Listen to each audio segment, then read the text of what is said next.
Hello and welcome back to Crescent City Conjures YouTube channel. Today I wanted to talk about cleansing and uncrossing work. In the last video that I posted on YouTube, we talked about left hand work and negativity. As the seasons change, it's important for us to continue to move and grow and evolve. So in this video, I wanted to talk about uncrossing work. I wrote a blog post about it, and I wanted to start this video off by reading that blog post, much like I did the last video. I think it was a really great structure for you to learn and understand, and for me to just stay in a linear style of teaching. So let's begin. Our daily lives are full of movement and interaction. We travel to work where we interact with countless people during the day. We visit our friends and family and discuss our joys and worries. We travel to the bank, to the post office, to the grocery store, and we interact with all the various energies that exist within these spaces. As we interact with those positive and negative energies, we are simultaneously affected by them. We can imagine this concept as a boat floating in the middle of the ocean. The boat is either balanced and peaceful or imbalanced and unstable, depending on the waves of the ocean around it. And so we are moving in an ocean. All of life is like fluctuating waves, and we are the boat. Either we are stable or unstable. Similarly, the energy that you interact with can have a balancing or imbalancing effect on you. Unfortunately, as an adult in our society, we often have less time to focus on positive energies, leaving us to deal with stressful situations which often carry heavy negative energies. Over time, negative energy can attach itself to our spirits and compound within us. Like a boat floating in the middle of the ocean, you can only be beaten around by negative waves for so long before you break. Whenever we experience the symptoms of built-up negative energies, we call it a crossed condition. This is where uncrossing methods come into play. So I want to be clear that uncrossing methods include anything that you do to remove negative energies. They encapsulate things like therapy, things like self-care. Those are physical ways for you to address the issue. In this video, we're going to be talking about spiritual ways that you can address the issue. Whenever we experience the symptoms of built-up negative energies, we call it a cross condition. This is when uncrossing methods come into play, and that's what we'll be talking about. Uncrossing is an umbrella term used to describe any spiritual methods used to correct a buildup of negative energy. There are three main ways one can become crossed and in need of an uncrossing. The first and most traditional way is by being cursed or hexed. This means that if someone is to send you a curse or a hex, you're going to need an uncrossing to remove that curse or hex. This is when negativity is sent by a practitioner in your direction. The second is by stepping into something. This is when you inadvertently are exposed to negative energy in your daily life. So just moving through the world, we can accidentally interact with negative energy through no fault of our own, and we call that stepping into something. The last way and most common is by intentionally placing yourself in negative situations. So whenever you do things that you know are not good for your health, not good for your well-being or mental state, you are still carrying those negative decisions around with you. Although there's a big difference in how these conditions come about, the methods to correct them are often the same. The following is a short list of how you can incorporate uncrossing to create balance. In the tradition of hoodoo, performing an uncrossing ritual is believed to remove negative energy or cross conditions that may be affecting a person's life. While specific practices may vary, here are some common steps involved in performing an uncrossing ritual. There are a lot of different ways that I have come to know and work with uncrossing energies. The first one is with prayer. My favorite prayer in the Bible for uncrossing work is Psalms 51. Psalms 51 is a wonderful prayer for rebalancing, and I use it with all of the baths that I make at Crescent City Conjure. All right, so let's take a moment and really look at Psalms 51 and what it means. So just follow along with me, and I want to discuss how we can use these things in our daily lives to create an uncrossing. So if you have a Bible, please turn to Psalms 51 and read along. Have mercy upon me, O God, according to your loving kindness, according to the multitude of your tender mercies.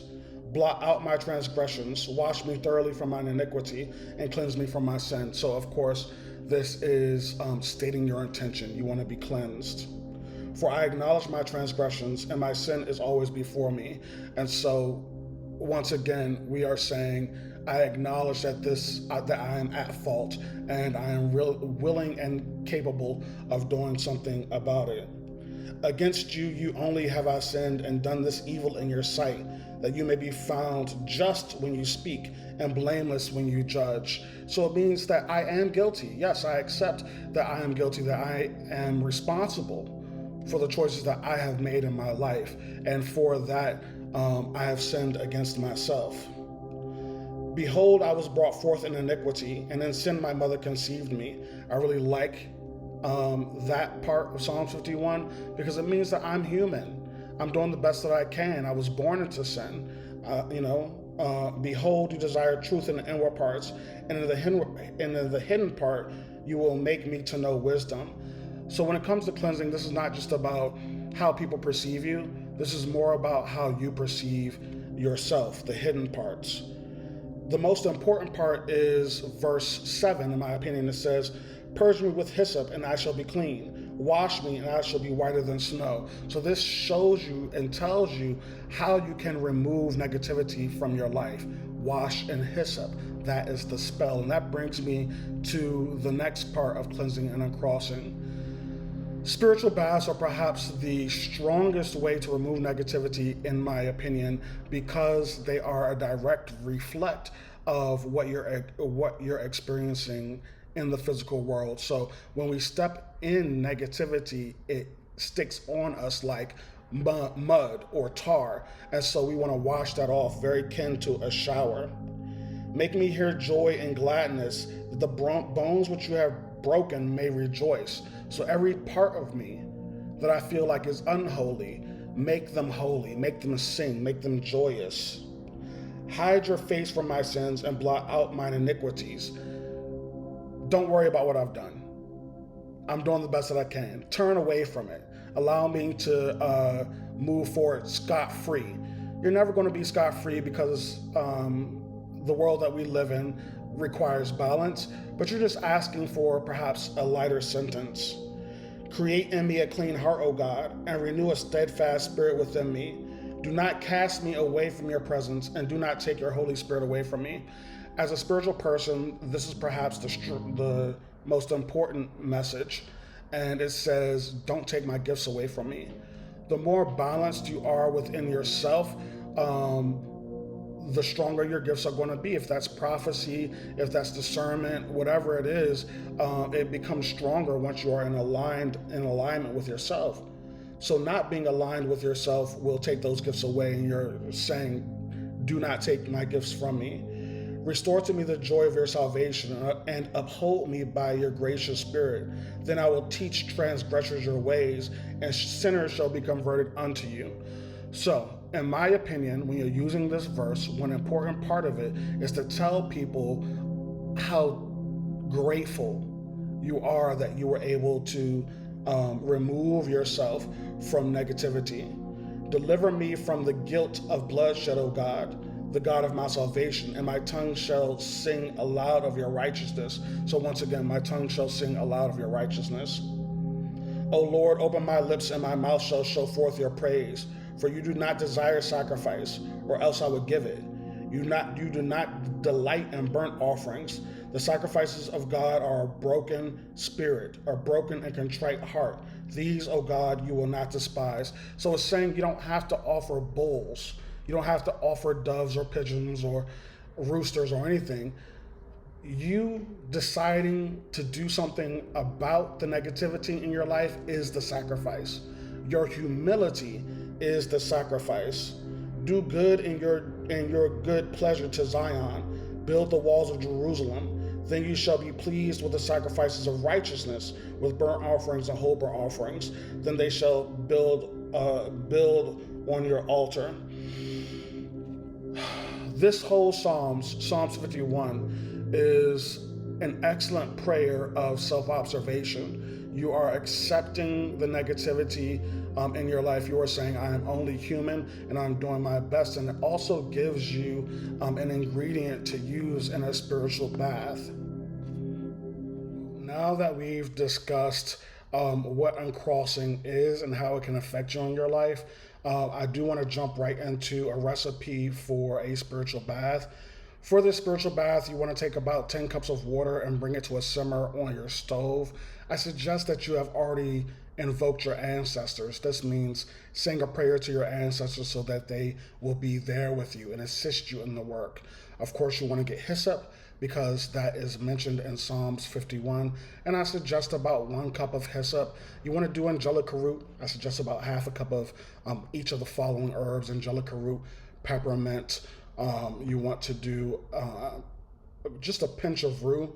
Rue can be toxic, so you only want to put a little bit in there. And you want to do about 2 cups of sea salt. Sea salt is for cleansing, and it returns us back to the mother, the ocean from which we all evolved from. And then the recipe that I use, I put about 2 cups of rum, and I like to use a bottle of Florida water in this mixture. Once I have all of my ingredients, and all these herbs need to be prayed over, meaning that you want to give the herbs the appropriate attention that they deserve. Whenever any natural thing is being employed for your spiritual growth, you need to give it the attention that it deserves. This means just saying a quick prayer over the hyssop, over the rue, over the angelica root. Sea salt is already blessed. You don't need to say a prayer over it, but you can. You add all of that into your water. Add more water if you need to. And then I like to begin turning clockwise while once again reading Psalms 51. And I read Psalms 51 3 times in a row while I am making this bath. Something interesting that I've experienced while making this bath is it begins to feel like an energy or a spirit or electricity, however you experience it, is rising out of the bath. Now, I do believe that it does take a sixth sense for you to be able to experience this, but if you do have that sixth sense, then watch for that. And you want to let that simmer for about 15 minutes until all of the herbs have married that water. And then you turn the water off. I like to cover it and let it sit. You can do larger portions of this and then store it in a heat resistant container so that you can use it later. So I like to make about 1 gallon at a time. And whenever I need a spiritual bath, I just take it out of the refrigerator and heat it up and take it into the shower. A common question that I get about spiritual baths is how often should you take them? And I think that very much depends on how much are you interacting with these strange and wonderful worlds of spirituality. How often are you at your ancestor altar? How often do you do spells and spiritual work? How often are you in an environment with other spiritual people? And I like to break things down in threes because it's easily digestible. If you are just a person living your life and you need to remove negativity, I suggest that you do spiritual baths once a month. If you are a spiritual person who is constantly doing spiritual work by yourself, I would suggest once every week. If you are like me and a person who is constantly involved in spiritual things, I suggest doing a spiritual bath once a week. I like to say that I have a big yellow sign outside of my shop, which makes me a target. And so I'm going to have to constantly cleanse, constantly cleanse, constantly cleanse. Spiritual baths and uncrossing work is a part of your spiritual hygiene. It's like taking a shower or anything else that we do in our lives. It's not something that's one and done. It's something that you should get in the habit of so that you can stay clean.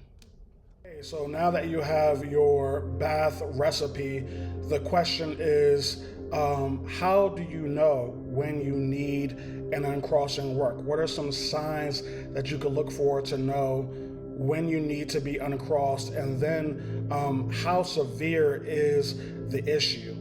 Meaning that being crossed up can manifest in a few different ways. The first way is just general bad luck or a feeling of being unstable. For people who are blessed, people who live their lives in a type of blessing will typically know that something is off, something is wrong, something isn't as it should be. And when you feel that, this is when I like to start praying. So Psalms 51, and start just doing things that are positive, going to the gym, eating right, being mindful of the people around you, simple things, because it is a simple symptom. It doesn't mean that you're crossed. It could mean anything, but you do want to go into action immediately. The next thing is nightmares, or just nightmares compounded with bad luck, and then things just going very wrong out of the blue. This is when you want to do the bath that we previously recommended. You can do one bath, but I do recommend doing 3 in a row, and if you're dealing with something really heavy, doing 9 baths in a row. So the way you want to do the bath is to take a shower and wash your physical body first, and then pour your bath. Make sure you want to take about 5 cups or so into the shower with you. Pour it over your head, your shoulders, your chest, your legs, and then wipe down like you're trying to get something off. You can visualize this thing that you're trying to get off like tar. You can see it being removed from your body and going down the drain. Once you get out of the shower, you want to air dry, not towel dry, because we want the herbs to continue to work with us through the night. Cover your head in something white and then go to sleep. The third and most severe case is when you feel like you're not yourself anymore. You feel like something else is taking you over, and this is the beginning of a possession, and it means that negative energy or negative spirits, however you want to word it, have built up so much that they're beginning to gain a consciousness all their own. And this is when you're going to need to do a full uncrossing work. As of now, we know what uncrossing means, and we have a recipe for a spiritual bath, and we know when we need to do the bath and the severity of our situation. And we've arrived to what is an uncrossing work. So an uncrossing work is when you combine candle work with spiritual baths. So we start with dressing and uncrossing candle. We dress uncross